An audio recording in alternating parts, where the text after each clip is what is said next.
제1화 바다와 들판. 어느 바닷가 마을에 어린 소년 기철이가 살고 있었습니다. 어머니는 일찍 세상을 떠났고 아버지는 어부로서 바다에서 고기를 잡다 큰 풍랑에 휩쓸려 돌아오지 못했지요. 어린 기철이는 삼촌 집에서 자라며 늘 바다를 그리워했습니다. 언젠가는 아버지처럼 훌륭한 어부가 될 거야. 11살이 되던 해, 기철이는 결심을 굳히고 삼촌에게 말했습니다. 저는 고향으로 돌아가 바다에 나가겠습니다. 삼촌은 걱정했지만 끝내 허락했고 소녀는 마을로 돌아왔습니다. 마을 사람들은 저마다 선물을 들고 와 응원했습니다. 잘 되거라. 내 아버지처럼 씩씩한 어부가 되어라. 그러나 누구나 축복하는 것은 아니었습니다.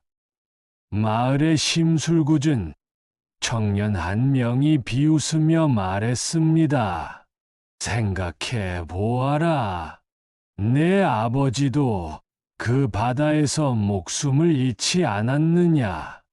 불길한 곳에 굳이 가려 하다니 좋은 징조가 아니지.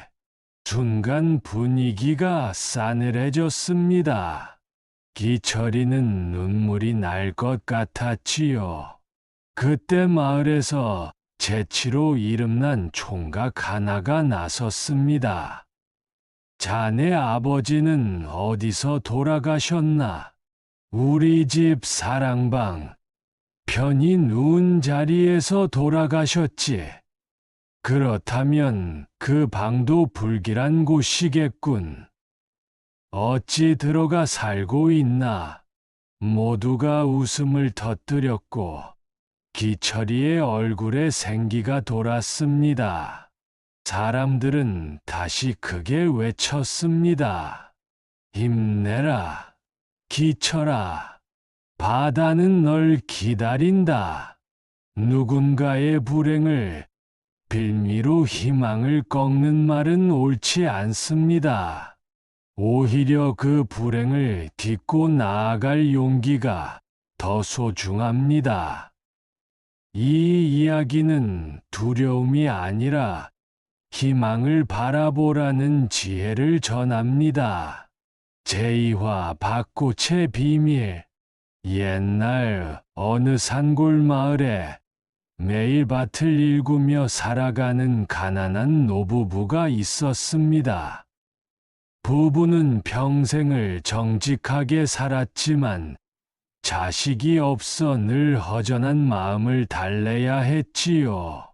어느 여름날, 할머니가 작은 밭머리에서 하얗게 핀 밭꽃을 바라보다가 중얼거렸습니다. 저 꽃이 우리 집에도 한 명 아이를 데려다 주면 얼마나 좋을까. 그때 이상한 일이 벌어졌습니다. 꽃이 피 바람에 흩날리며 어른 품에 안길 만큼 커다란 박이 주렁주렁 달리기 시작한 것이지요. 놀란 노부부는 그것을 집에 가져와 조심스레 갈라보았습니다. 그러자 안에서 해맑은 사내아이가 응애하고 울며 나왔습니다. 노부부는 아이를 하늘이 내려준 선물이라 여겨 박돌이라 이름 붙였습니다. 박돌이는 씩씩하게 자라 마을 사람들 모두의 사랑을 받았지요. 그는 힘이 세고 마음도 고와 약한 이웃을 도우며 하루하루를 보냈습니다. 하지만 세상에는 탐욕을 품은 자도 있는 법. 마을에 욕심 많은 부자가 그 이야기를 듣고 흉내를 내었습니다. 부자는 밭에 박씨를 심어 꽃이 피자 같은 소원을 빌었습니다. 과연 그의 밭에도 큰 박이 열렸습니다. 부자는 서둘러 박을 따서 갈라보았지요. 그런데 어찌 된 일일까요?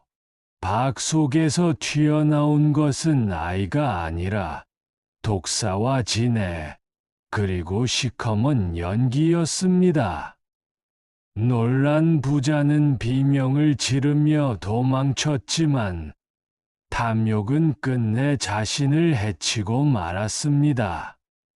마을 사람들은 이 일을 두고 오래도록 이야기했습니다. 이 이야기는 욕심이 불러온 화와 선한 마음이 불러온 복을 대비해 들려줍니다. 노부부는 소박한 소망이 하늘에 닿아 아이를 얻었지만 부자는 탐욕으로 재앙을 불렀습니다. 사람의 마음이 어떠한가에 따라 열매 또한 달라진다는 교훈을 전합니다. 제3화 그림자 속 지혜. 옛날 어느 고을에 총명한 소년 서돌이가 있었습니다. 부모를 잃지 여의었지만 마을 사람들 속에서 밝고 꿋꿋하게 자라났습니다. 어느 날 관가에서 젊은이들의 재치를 겨루기 위해 시험을 열었습니다. 어두운 방 안에 칼 한 자루를 두었다. 불빛은 허락하지 않겠다. 누가 먼저 찾아내는지 보리라.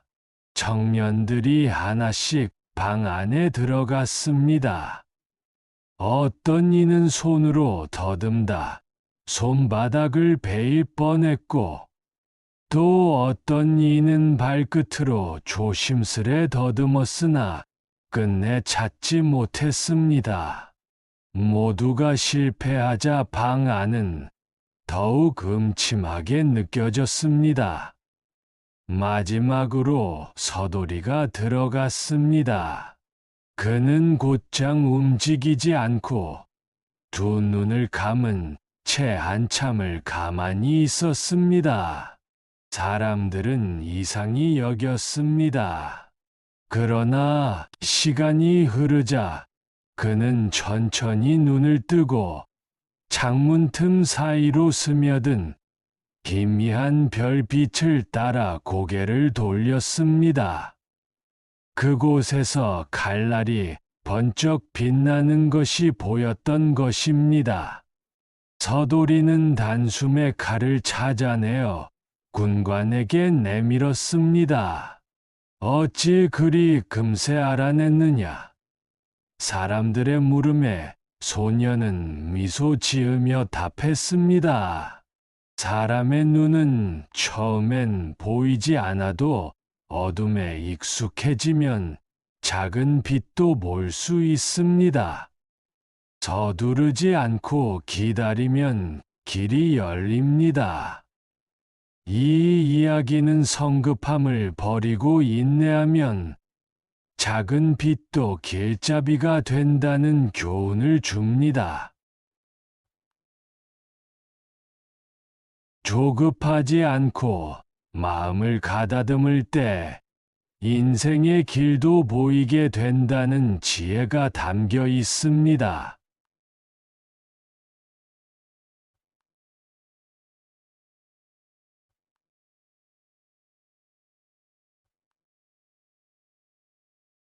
제4화 두 장수의 선택.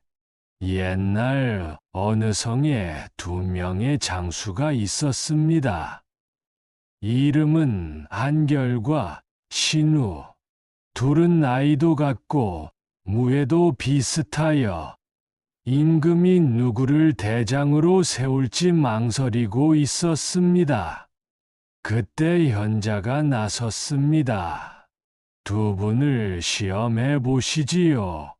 그는 큰 가마솥에 펄펄 끓는 물을 붓고 그 속에 금화 2잎을 던져 넣었습니다. 지금 이 자리에서 금화를 꺼내오시오. 한결은 주저하지 않고 오른손을 담갔습니다.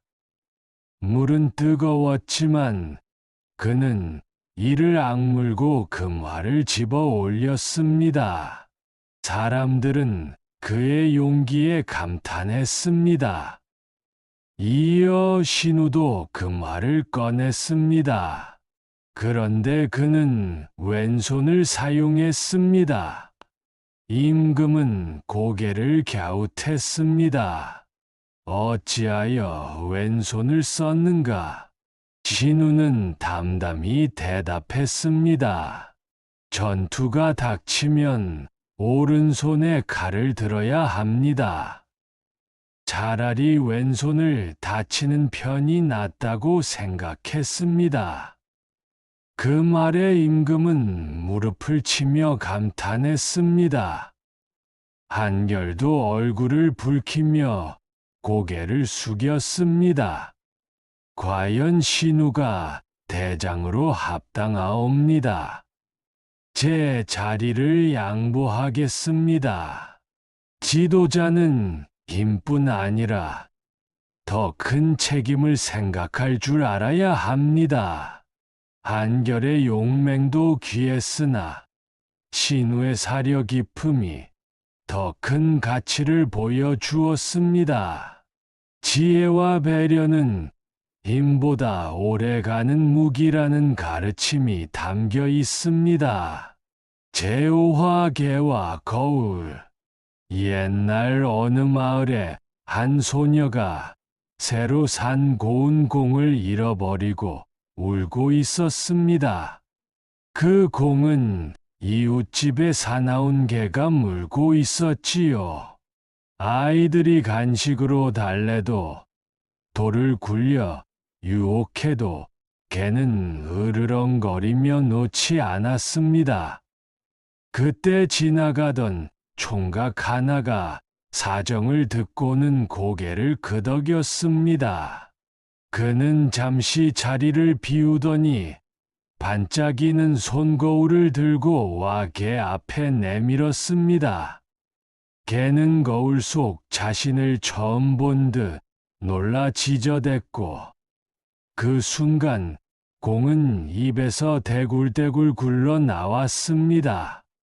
소녀는 기뻐하며 공을 안아들었습니다. 이 이야기가 임금의 귀에 들어갔습니다. 임금은 총각을 불러 시험했습니다. 그대가 개를 놀라게 했다지. 이번에는 개를 웃게 할 수 있겠는가? 총각은 잠시 생각하더니 빙그레 웃었습니다. 예, 가능합니다. 개최할라는 글자 위에 대나무 죽조를 얹으면 웃음을 뜻하는 웃여 자가 됩니다. 글자로는 분명 개가 웃는 셈이지요. 사람들은 그 재치에 웃음을 터뜨렸습니다. 이 이야기는 실제로 개를 웃긴 것이 아니라 글자의 모양을 빌려 위기를 재치 있게 넘긴 일화입니다. 언어의 유희를 통해 기질을 발휘하는 지혜와 여유 있는 마음이 어려움도 풀 수 있음을 전합니다. 체육화 장사꾼과 꽤 많은 청년, 옛날 장터에 얄궂은 장사꾼이 있었습니다. 그는 늘 물건 값을 속이며 제 욕심만 챙겼습니다. 하루는 청년 하나가 그릇 10개 한 벌을 샀는데 집에 와보니 9개뿐이었습니다. 며칠 뒤 청년은 장사꾼을 찾아갔습니다. 그릇이 하나 모자라더군요. 장사꾼은 태연하게 웃으며 말했습니다. 10개 한 벌은 50문이지만 낱개로는 6문씩이요. 자네는 9개뿐이니 계산해보게. 아직 돈이 부족하다네. 청년은 곰곰이 듣더니 슬쩍 웃으며 장터의 큰 항아리를 가리켰습니다. 그럼 저 항아리는 얼마요? 한 냥이지. 좋소. 오늘은 짐도 없으니 가져가리다. 청년은 들어 올릴 듯 하다가 옆에 큰 돌을 번쩍 들어 항아리를 깨려 했습니다. 장사꾼이 깜짝 놀라 달려왔습니다. 멈춰라. 깨뜨리면 어쩌려는 게냐. 조각 내어 2개로 나눠지고 가려 했을 뿐이요. 장사꾼은 식은땀을 흘리며 손사래를 쳤습니다. 됐네. 됐어. 모자란 그릇을 돌려주마. 탐욕은 오래가지 못하고 꾀와 지혜는 억울함을 바로잡을 힘이 됩니다. 이 이야기는 억울한 일을 당했을 때도 지혜롭게 대처하라는 가르침을 전합니다. 제7화 무거운 짐, 가벼운 길. 봄볕이 따스하게 내리쬐던 어느 날, 고을의 원님이 시종들과 함께 근교산으로 나들이를 가기로 했습니다. 새벽부터 준비가 한창이었지요. 돗자리, 부채 화첩, 술병, 그리고 20명이 나눠 먹을 커다란 도시락, 보따리까지 짐이 산더미처럼 쌓였습니다. 원님은 웃으며 말했습니다. 오늘은 특별히 하인들을 부르지 말고 우리끼리 짐을 나눠 들도록 하자. 남의 수고만 바라보면 도리가 아니니라. 사람들은 고개를 끄덕였지만 속으로는 각자 가벼운 짐을 차지하려 애썼습니다. 누군가는 작은 부채를 챙겼고 또 누군가는 얇은 돗자리를 들었습니다. 잠시 후 남은 것은 무거운 도시락 보따리 하나뿐이었습니다. 모두가 눈치를 보며 피했지요. 그때 한 총각이 나섰습니다. 그는 껄껄 웃으며 말했습니다. 좋은 것이 남았구나. 내가 지고 가겠습니다. 사람들은 속으로 비웃었습니다. 제일 무거운 걸 골라들다니 어리석기도 하지.